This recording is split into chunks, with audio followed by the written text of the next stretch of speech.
অভিযোগটা হলো একজন টিচার হিসাবে ওনার আসলে উচিত হয়নি ছাত্রীদের সাথে এমন করা। আমি একা ভিকটিম না, আরও অনেক মেয়ে ভিকটিম আছে। একটা মেয়েকে মুখের উপরে বলা যে আমি তোমাকে 20 বছর পরে যদি আমি তোমাকে জিন্স আর টপসে দেখি, তো এটা কি একটা অশোভনীয় কথা হয় না?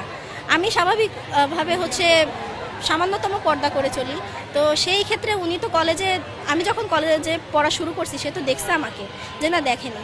সে দেখার পরেও কিভাবে আমাকে বলে যে এইসব কথা বলে, এটা স্বাভাবিক, মনের গাথার মতো কথা।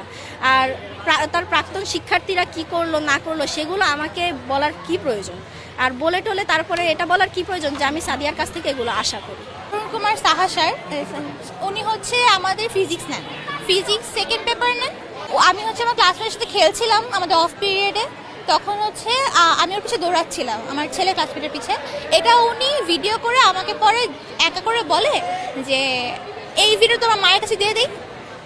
আমি বলি স্যার এখানে হ্যাঁ সমস্যা নেই স্যার দেন। উনি বলতো তোমার কোনো সমস্যা নেই, তোমার মায়ের কোনো সমস্যা নেই এটাতে? না স্যার এখানে আমার সমস্যা কেন থাকবে, আমরা তো খেলছি এখানে, আমরা তো কোনো খারাপ কাজ করছি না। আমি বলি ও তাহলে তোমার মতো। এখানে উনি খুবই বাজে একটা ইঙ্গিতে কথাটা বলেছে। এখন দেখা যায় উক্ত শিক্ষক মানে অরুণ কুমার সাহা বিভিন্ন মাধ্যমে আমাকে দমিয়ে রাখার চেষ্টা করে। আমার ক্লাসমেটদেরকে ফোন দিয়ে বলে আমাকে যেন দমিয়ে রাখে। আমি যদি দমিয়ে যাই তাহলে আমার অন্যান্য বন্ধুরা দমিয়ে যাবে এবং আস্তে আস্তে বিষয়টা ধামাচাপা পড়ে যাবে। এখন আমার কথা হলো, সে যদি কিছু করেই না থাকে তাহলে সে কেন ভয় পাচ্ছে? সে অন্য একজন স্টুডেন্টের বাসায় যেয়ে বলে বাবা তুমি আমাকে ক্ষমা করে দাও। আমার এগুলো করা উচিত হয় না?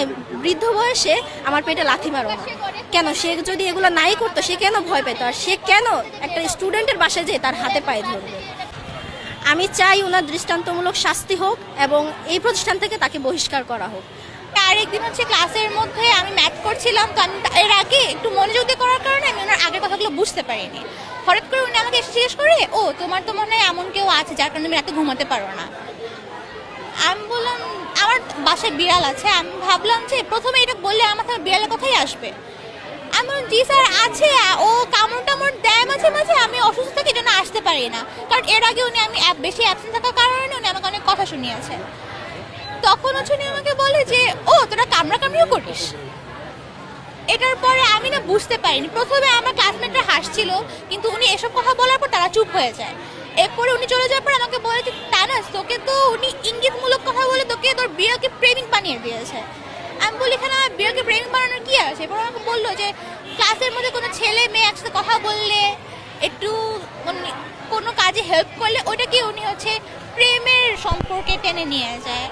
এটা খুবই আমার শিক্ষক থেকে এগুলো